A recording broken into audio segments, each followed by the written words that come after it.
Hey guys, so over the break I got a request from a gentleman who wanted me to do a tutorial on how to do horizontal Cateyes. Now this is not a basic move at all. I would venture to say this isn't even an intermediate move. This is definitely an advanced move. So for those of you who are still in the beginning stages of your learning poi, this is going to be a tutorial that's probably going to be a little bit over your head. But it doesn't mean that you can't watch it and learn something, right?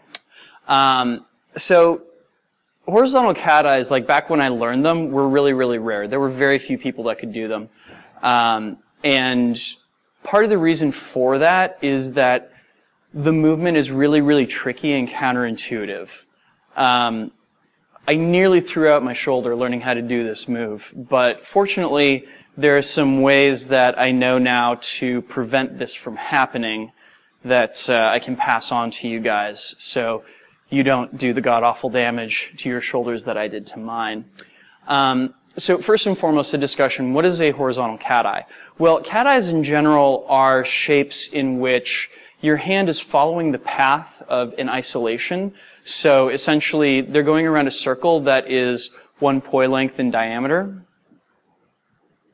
But the poi is going in the opposite direction of the hand. So what that winds up creating is a moment when the poi is outside of that hand path and then flush with the hand path.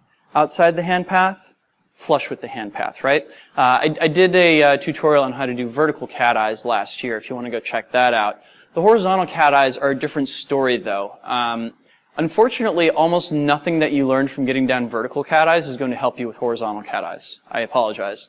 What will help you out, though, is knowing how to do your linear extensions. Now, linear extensions happen just when we move our hand back and forth in a straight line. I did an entire series of videos on things that you can build out of linear extensions.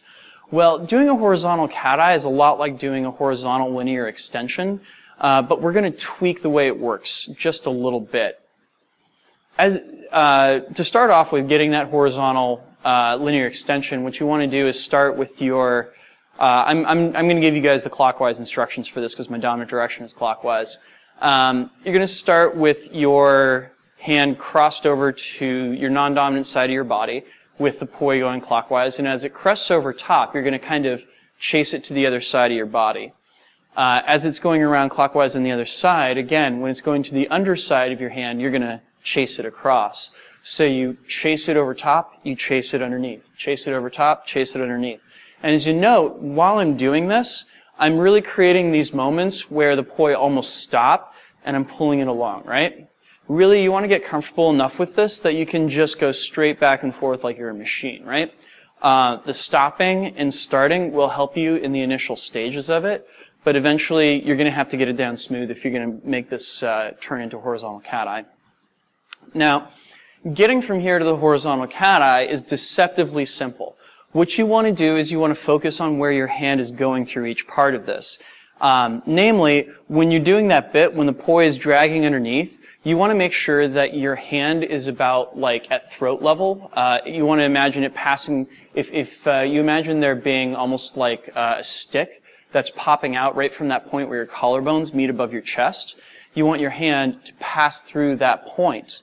Now, as it passes through that point, it's going to drop as the poi is going over top of it, such that you want to get it down to about your solar plexus, or if you've got longer poi, even all the way down to your waist, right? So that's over top, even with your shoulder, on bottom, even with your solar plexus. On top, even with your shoulders, on bottom, even with your solar plexus, yeah?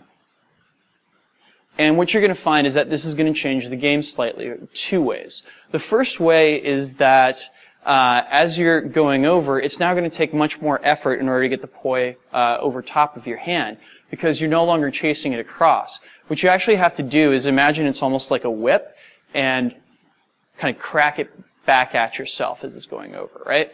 That's the easy part. The hard part is when you get it to the other side because you actually have to catch it before it gets all the way over past your hand or else it turns into something that's more like a stall, right? Like that.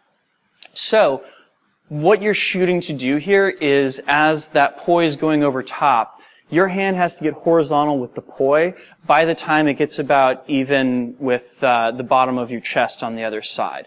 This takes a lot of practice to get down. But essentially, you're almost catching it as it goes over. And you're getting your hand right back up to that point where your two collarbones intercept at the top of your chest.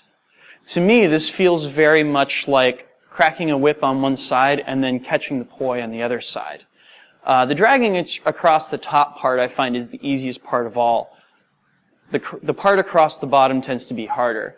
But then, once you get comfortable with it, you can make that movement more smooth. In which case, you're able to combine it together with something like an isolation, for example, and really, really emphasize that motion. Now, some things that I did wrong when I was learning this, I tried to make my elbow the agent of making that catch happens. That is how you do bad things to your shoulder. Make sure that your elbow stays down. That is, make sure it stays beneath your hand as you're learning how to do this, and you won't have the god-awful shoulder problems that I did as I was learning this move. Other than that, it really is just a whole lot of practice. The thing that finally got this move for me was actually seeing video of somebody else doing it and seeing what the mechanics were. I've heard some other people describe this move as essentially consisting of three parts. The top part where you have the poi dragging underneath, a bottom corner where you're pulling it up, and another bottom corner where you're making the catch. That kind of imagery works just fine. I did not find it helpful personally, but it might be the thing that cracks the case of this for you. So yeah, horizontal cat eyes. Damnedest thing.